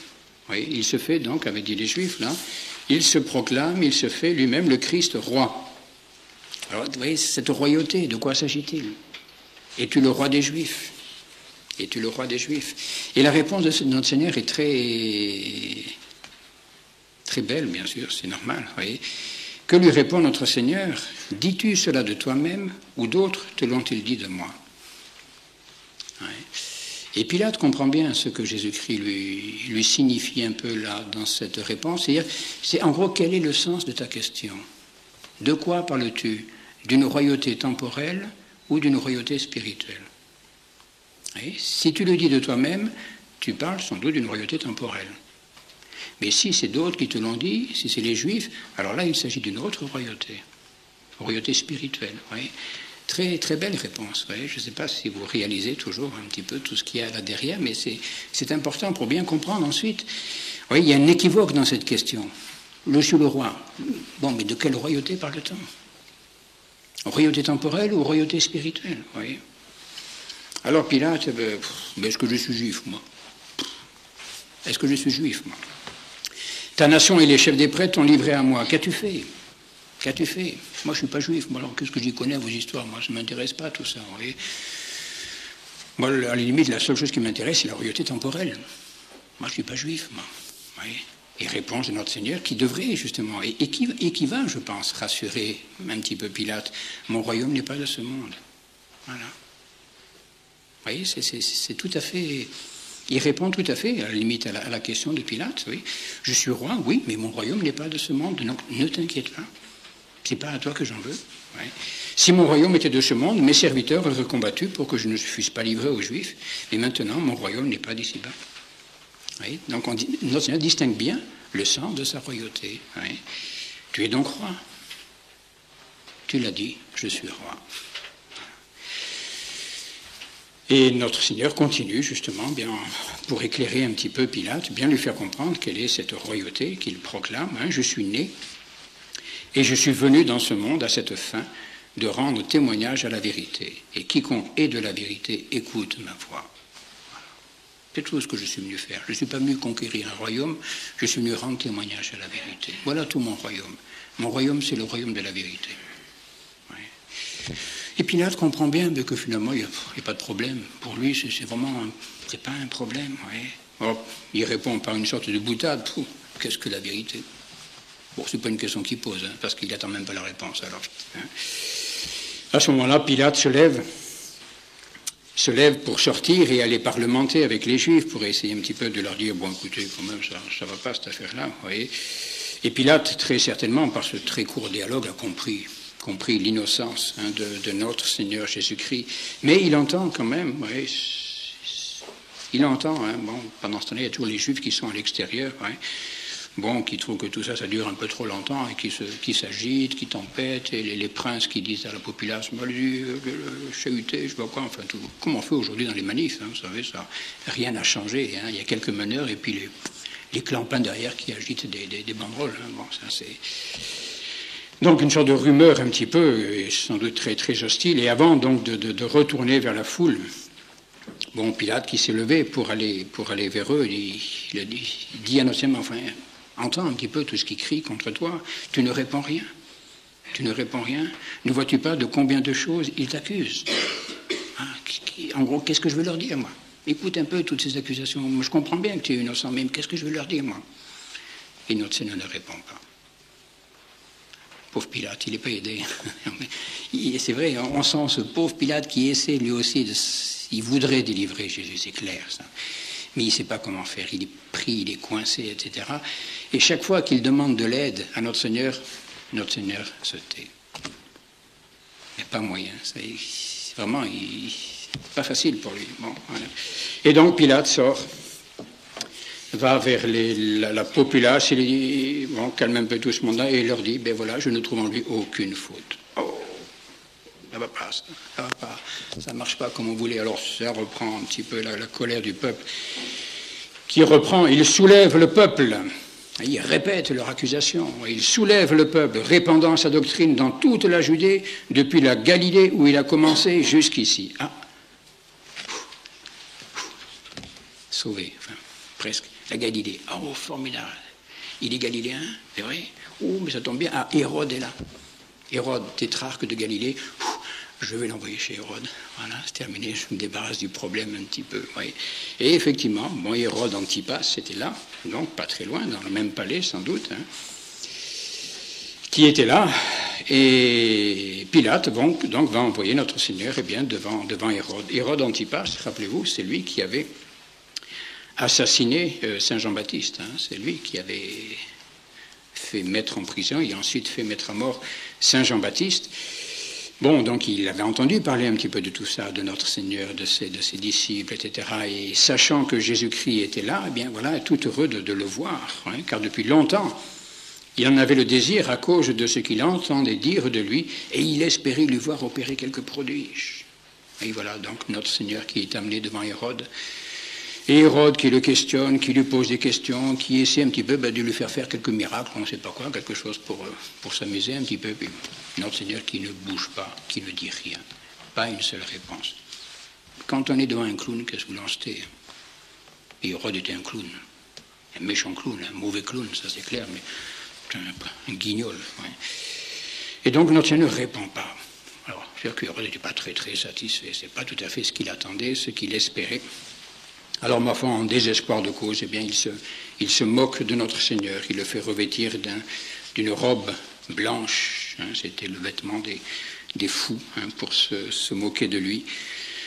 Et dans cet accoutrement, eh bien, il le renvoie tout simplement à Pilate. Oui, bon, voilà. Et donc Pilate, eh bien, voir notre Seigneur revenir vers lui. Bon. Et ça va être, disons, la deuxième phase un peu de ce procès civil. Bon, la première a échoué. Pilate n'est pas arrivé à innocenter notre Seigneur. Hérode non plus. Bon, et donc Pilate, eh bien, se retrouve avec le cas devant lui. Hein. Pilate est bien ennuyé. Vraiment, les choses sont plus embrouillées, plus compliquées, plus sérieuses, hein, qu'il le croyait. Il veut vraiment, il cherche quelque chose, il cherche un échappatoire. Hein. Alors il va essayer, eh bien, c'est affreux tout cela, mais de donner un petit peu, donner quelque chose à ses accusateurs, hein, pour les calmer, pour les apaiser. Oui. Et il va leur tenir un raisonnement qui est complètement absurde. Vous m'avez amené cet homme comme excitant le peuple à la révolte. Je l'ai interrogé devant vous. Je n'ai trouvé en lui aucun des crimes dont vous l'accusez. Hérode non plus, car il nous l'a renvoyé. Et vous le voyez, rien qui mérite la mort n'a été commis par lui. Donc c'est un comment on appelle ça, un acquittement. Voilà. Mais alors, c'est là qu'est l'illogisme, et c'est catastrophique, c'est invraisemblable. Donc, après l'avoir soumis à un châtiment, je le renverrai. Mais il y aura un juge qui ferait ça aujourd'hui, moi je crois qu'il aurait des gros problèmes. Hein. Je n'ai rien trouvé chez lui, il est innocent, donc je vais le châtier. Et je le renverrai. Mais oui, pauvre Pilate, il ne sait pas comment s'en sortir, alors il dit un petit, à la limite un peu n'importe quoi. Il est innocent, mais je vais le punir pour vous faire plaisir, alors qu'il est innocent. Et après, je le renverrai. Voilà. Et alors, quel va être ce châtiment? Ce sera la flagellation, nous verrons après. Mais Pilate va même essayer d'ajouter encore autre chose. Vous voyez, on sent bien ce pauvre Pilate. Hein. Bon, je ne veux pas l'innocenter complètement, attention. Mais enfin, bon, les Juifs ne sont pas faciles non plus. Hein. C'est des roublards. Hein. Bon, enfin voilà. Il ne faut peut-être pas enregistrer tout ça, parce que, misère, je vais avoir des problèmes après. Donc, une sorte de concession, il a fait, je vais le châtier. Voilà, comme ça, vous serez content. Mais il va encore essayer de leur donner autre chose, vous voyez. Bon, c'est la Pâque, et à l'occasion de la Pâque, cette tradition, cette coutume, libérer un prisonnier. Vous voyez. Il y avait donc en prison, en ce moment-là, un bandit, un vrai bandit, Barabbas, qui était vraiment un voleur, un bandit, un type insupportable. Et le peuple ne l'aimait pas du tout, Barabbas. Et que fait Pilate? Eh bien, il va leur proposer la grâce de Jésus. Oui, bon, je vais le châtier, mais je le gracierai. Voilà. Qui préférez-vous justement que je vous relâche? Est-ce que vous voulez bien que je vous délivre Jésus? Ou est-ce que vous préférez que je vous délivre Barabbas? Et sans doute, au fond de lui-même, jamais ils voudront que je libère Barabbas, qui est un bandit de grand chemin. Ils ne peuvent plus le supporter? Eh bien non. Eh bien non. Plutôt que de voir Jésus-Christ gracié, ils vont préférer la libération de Barabbas. Oui, Donc voilà la question qui est posée. Hein. Donc il leur propose de le faire châtier, il leur propose la libération, soit de Jésus, soit de Barabbas. Oui. Bon, voilà, alors maintenant, eh bien, voilà.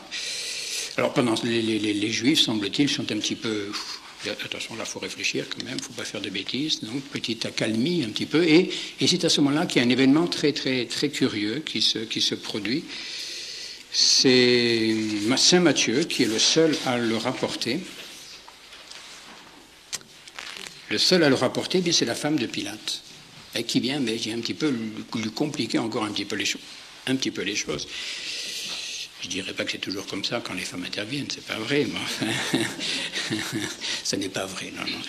Mais donc voilà la femme de Pilate qui vient trouver Pilate et qui lui dit, attention, j'ai eu un songe cette nuit, j'ai beaucoup souffert aujourd'hui en songe à cause de lui, qu'il n'y ait rien entre toi et ce juste. Oula, pauvre Pilate. Qu'est-ce qu'il va faire? Il prie un petit peu entre sa conscience, même, je dirais, entre sa femme en plus qui vient lui confirmer qu'effectivement, cet homme est innocent, cet homme est juste, surtout qu'il n'y a rien entre toi et lui. Oula, la misère. Et les Romains croyaient assez très très fort hein, dans leur mythologie, dans leur religion, ces présages, etc. Pour eux, c'était tout un monde. Ils y croyaient dur comme fer, donc pour lui, c'était sûr. Si jamais il condamne notre Seigneur, il va lui arriver des catastrophes. C'est clair pour lui. Alors, que faire? Aïe. Bon. Donc, il ressort vers les Juifs pour bien avoir la réponse à la question qu'il a posée. Et à ce moment-là, bien sûr, les princes des prêtres et les anciens persuadèrent à la foule de demander Barabbas et de faire périr Jésus. Alors, lequel des deux voulez-vous que je vous délivre? Et tous répondirent d'une seule voix, Barabbas. C'est invraisemblable. Alors que, voilà, tout clame l'innocence de notre Seigneur, mais non, voilà, c'est lui qui doit mourir. Et que donc, que ferais-je de Jésus, appelé le Christ? Qu'est-ce que je vais en faire, lui? Bon, vous voulez que je vous délivre Barabbas? Bon, mais lui, alors, qu'est-ce que je vais en faire? Puisqu'il est innocent, qu'il soit crucifié. Crucifie-le. C'est les Juifs, hein, attention, qui demandent ça, hein. Attention. Alors la tragique méprise et tous ces machins-là, doucement, hein, qu'il soit crucifié. C'est eux qui l'ont demandé, personne d'autre. Hein. Mais qu'a-t-il fait de mal? Je ne trouve rien en lui qui mérite la mort. Et donc, il répète, je vais le châtier et je le renverrai. Toujours même illogisme, enfin, voilà. Il essaie de leur donner une petite satisfaction, qu'il soit crucifié. Il n'y a rien à faire. Qu'il soit crucifié. C'est ce que l'on veut et rien d'autre. Alors, eh bien, que fait à ce moment-là le pauvre Pilate? Eh bien, devant cette foule hurlante, vociférante, vous voyez, qui n'arrive pas à calmer, qui n'arrive pas à satisfaire, eh bien, il se lave les mains, hein, qui est un signe, un geste tout à fait classique, tout à fait connu. Donc, il fait amener un bassin d'eau, et là, il se lave les mains en présence de la foule. Cette foule qui hurle, qui demande la mort de notre Seigneur, eh bien, voilà, dire, ben, je m'en lave les mains. Vous savez très bien ce que ça veut dire, c'est-à-dire que, bien, moi, ce n'est pas mon affaire. Hein. Je suis innocent de ce sang. Vous en répondrez. Voilà ce que Pilate répond aux Juifs, je suis innocent du sang de ce juste, c'est à vous de voir. Et la foule des Juifs, de faire cette proclamation épouvantable, que son sang soit sur nous et sur nos enfants. Et quand on pense un peu à la signification de cette exclamation des Juifs, ils en appellent au jugement de Dieu, que son sang soit sur nous et sur nos enfants. Bon, il y a un jugement humain qui vient d'être rendu, bien maintenant ils en appellent à un autre jugement qui est celui de Dieu sur eux. Voilà, que son sang retombe sur nous et sur nos enfants. Voilà, et donc Pilate, Pilate cède aux Juifs et donc va faire flageller notre Seigneur. Voilà, ce châtiment qu'il leur avait promis. Il gracie Barabbas et il fait flageller notre Seigneur. C'est une chose épouvantable, ça, je n'ose pas vous décrire ce qu'a pu être ce supplice. C'est quelque chose d'immonde, immonde. On ne peut pas imaginer, je dirais, dans quel état était un être humain après ce supplice de la flagellation. C'est quelque chose d'atroce. Le patient était déshabillé, lié par les poignets à un pieu, une colonne. Et ceux qui vont à Rome peuvent voir à l'église Sainte-Praxède la colonne de la flagellation, qui a été ramenée là, une colonne là, sur laquelle notre Seigneur donc a connu ce supplice de la flagellation. Et donc notre Seigneur est courbé là, sur cette colonne. Et c'est la flagellation. Alors la flagellation, c'est quand on sait que le fouet était composé de plusieurs lanières de cuir, avec des boules de métal, des ossements, et même des pointes aiguës. Chez les Juifs, le nombre des coups était illimité à 39, mais pas chez les Romains. Alors, vous voyez quelques brutes, là, soldats en campagne, etc., qui s'acharnent sur cet homme qui se prétend le roi des Juifs, etc. Bon, vous voyez un petit peu dans quel état pouvait être notre Seigneur après ce supplice. Quelque chose d'atroce, c'est une chose qu'on ne peut pas décrire parce que c'est affreux. Et ensuite, notre Seigneur étant flagellé, il va être abandonné un petit peu à cette valetaille, c'était un petit peu la coutume. Malheureusement, donc, il est condamné à mort, pratiquement. C'est décidé. Pilate ne peut rien faire pour empêcher cela. Il pourrait le faire, mais il n'en a pas le courage, disons. Et donc, notre Seigneur est abandonné un petit peu au jeu, à la dérision de ces valets. Il est condamné à mort. Il vient d'être flagellé dans un état effroyable. Et maintenant, on peut s'amuser de lui. Alors, les soldats lui mettre sur les épaules un manteau rouge, le chlamyde rouge. C'était le vêtement que portaient autrefois les triomphateurs après une victoire. Et donc pour se moquer de lui, puisque tu es le roi des Juifs, voilà, on te met un beau manteau rouge. Ensuite, que font-ils? Puisqu'il est le roi, on lui tresse une couronne d'épines. Et enfin, on lui met un sceptre dans la main, un roseau. Et puis voilà, c'était pas des légionnaires sans doute. Qu'est-ce que c'était ces hommes qui étaient là, ces sortes d'hommes ramassés un petit peu dans toutes les tribus de la région et qui bien souvent étaient plutôt hostiles aux Juifs et qui vont donc s'en donner à cœur joie contre cet homme qui se prétend le roi des Juifs. Ces hommes qui haïssent les Juifs, ils ont là à leur portée, je dirais, à leur merci, quelqu'un qui se dit le roi des Juifs et ils se moquent de lui. Donc ce manteau rouge, la couronne d'épines, le roseau, et puis on vient vers lui.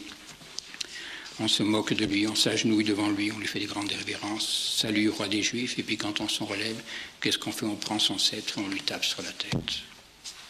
Voilà, on lui crache au visage, etc. Et cela va durer combien de temps? Bon, quelques temps en tout cas. Voilà. Et il est à peu près, donc tout cela, sans doute, le procès chez Pilate a duré sans doute à peu près 4 heures. 4 heures, tout ça. Tout ces va-et-vient. 4 heures. Donc il est à peu près vers 10, 11 heures du matin. Donc cela étant fait, notre Seigneur étant flagellé, couronné, etc., Pilate se dit que peut-être, ça va suffire aux Juifs. Il va essayer, on sent bien, jusqu'au bout, il va essayer de le sortir de là. Et donc il amène notre Seigneur au dehors. C'est sans doute la première fois que Jésus-Christ paraît là, publiquement, devant tout le peuple d'Israël, pendant les procès de la nuit avec le Sanhédrin. Là, jusqu'ici, il est resté à l'intérieur du prétoire. Et voici que donc, à la fin de la matinée du vendredi saint, notre Seigneur est présenté au peuple de Jérusalem. Oui. Et dans quel état? Voici que je vous l'amène dehors, afin que vous sachiez que je ne trouve en lui aucun crime. Voilà. Et puis notre Seigneur apparaît donc, vous voyez un peu dans quel état, tenant à peine sur ses jambes, sans doute, après tous ces supplices, oui, portant la couronne d'épines et le manteau d'écarlate, et Pilate, eh bien, le désigne. Voici l'homme. Voici l'homme. Et lorsque les princes des prêtres et les satellites le virent, vous pensez que ça les a apitoyés, ces pauvres juifs qui étaient là? Vous croyez qu'ils ont eu quelque pitié pour cet homme-là? Non. Crucifie-le, crucifie-le. C'est épouvantable. Il n'y a même pas de sens humain, je dirais. C'est pas, moi, quand on voit un homme dans cet état-là, moi je ne sais pas, même si c'est le pire des bandits, notre pire ennemi, bon, je ne sais pas, on a un petit peu de retenue quand même. Je ne sais pas, j'imagine, moi, enfin, non, crucifie-le, crucifie-le. Et Pilate leur répond, prenez-le vous-même. Et à la limite, eh bien, allez-y. Moi, je ne veux plus m'en occuper, tout ça. Prenez-le vous-même. Allez-y. En gros, ben, allez-y, ben, vous-même, chargez-vous de ce péché, quoi. Il voudrait se sortir de là. Hein. Prenez-le vous-même et crucifiez-le, car pour moi, je ne trouve aucun crime en lui. Et c'est là le chantage des Juifs. D'où le chantage qui va se répéter là 2 fois. Nous avons une loi.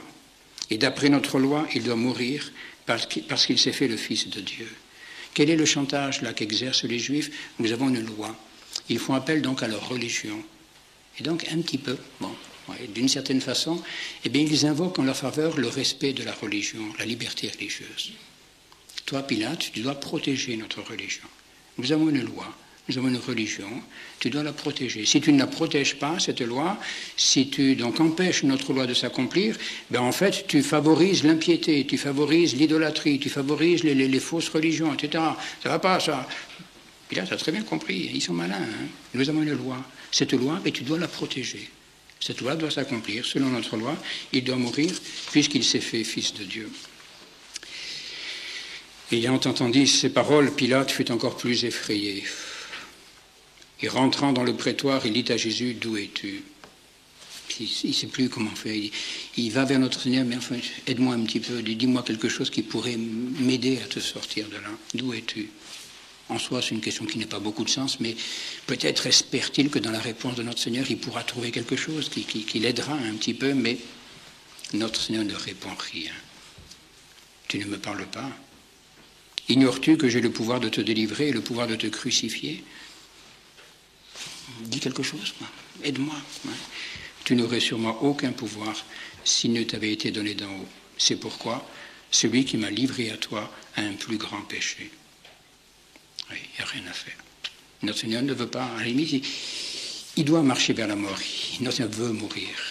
Oui. Mais d'une certaine façon, dans cette réponse, voyez, je ne dis pas qu'il innocente Pilate, non, parce que quand même Pilate sera coupable, mais il ne sera pas le plus coupable.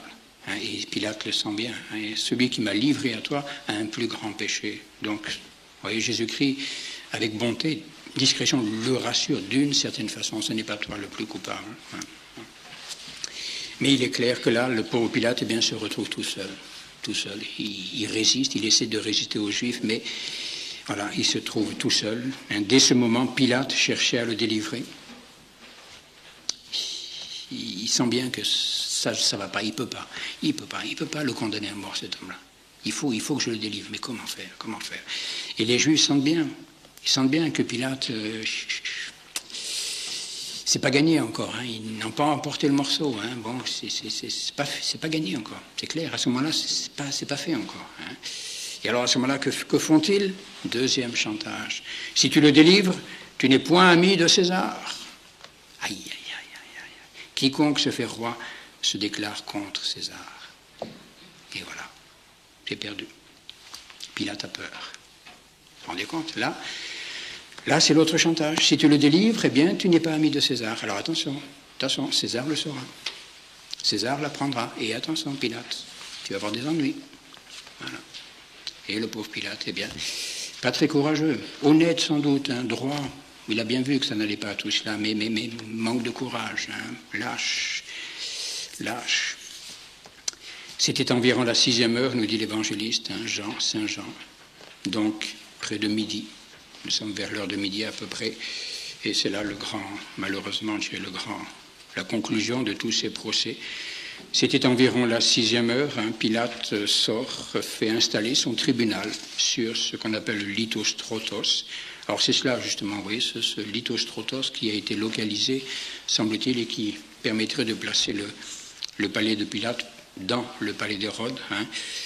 Donc environ la 6e heure, donc Pilate fait disposer sur ce lithostrotos. Lithostrotos, c'est simplement un dallage, une grande place couverte de dalles, vous voyez. Et donc là, il fait installer son tribunal avec le siège curule, ce qu'on appelle le siège curule, où il vient s'asseoir. Oui. Il fait sortir Jésus, il montre notre Seigneur, et il leur dit, voici votre roi, voici votre roi. Oui, toujours il revient, il essaie un petit peu qu'il meure, crucifie-le. Crucifierai-je votre roi? Nous n'avons d'autre roi que César. Donc lui, il s'est proclamé le roi. Jésus-Christ a dit qu'il était le roi, mais eux refusent sa royauté. Donc il n'est pas roi. Pour Pilate, donc il n'est pas roi. Tout ça, il ne peut plus rien faire pour lui. Les Juifs n'ont pas d'autre roi que César. Et donc, eh bien, il le leur livra pour être crucifié. C'est terrible tout ça, vous savez. Bon, tout cela est rapide, bien sûr, on ne peut pas trop, mais il faudrait détailler tout cela. Il y a tellement de choses. Moi, je ne peux que vous inviter à relire un petit peu tous ces épisodes, voir un petit peu tout le drame qui se joue et qui se dénoue sur trois fois rien. La mort de notre Seigneur, vraiment, on dit, c'est rien. Il n'y a aucun motif à condamnation. Pilate, qui a donc entre les mains ce pouvoir de vie et de mort sur notre Seigneur, sait très bien qu'il est innocent, il le sait, mais il n'ose pas l'innocenter. Par crainte des Juifs, parce qu'il a peur pour sa situation, il a peur de se mettre mal avec les populations, je ne sais quoi, etc. Eh bien, il n'ose pas. Affirme le droit, affirme la justice. Oui. Et donc, il livre notre Seigneur aux Juifs pour qu'ils le crucifient. Voilà. Et donc, les Juifs sont satisfaits. Ils ont obtenu ce qu'ils voulaient. Voilà. Je crois qu'on va s'arrêter là, parce que c'est un petit peu long, mais enfin... Voilà, nous verrons la prochaine fois la suite, qui n'est pas non plus très... Bon, vous verrez ça. Pas de questions? C'est rapide, je suis désolé, il faudrait pouvoir faire ça il faudrait 3 heures, mais il faudrait le temps des procès pour vous l'expliquer pratiquement. Alors ça fait un petit peu long quand même, enfin... J'espère que tout cela vous donne au moins quelques aliments pour méditer peut-être, puisque nous sommes dans le temps du carême. Nous serons bientôt dans le temps de la passion, etc. Peut-être pour méditer un petit peu et vivre un peu plus du fond du cœur, de l'âme, ces grands moments de notre salut.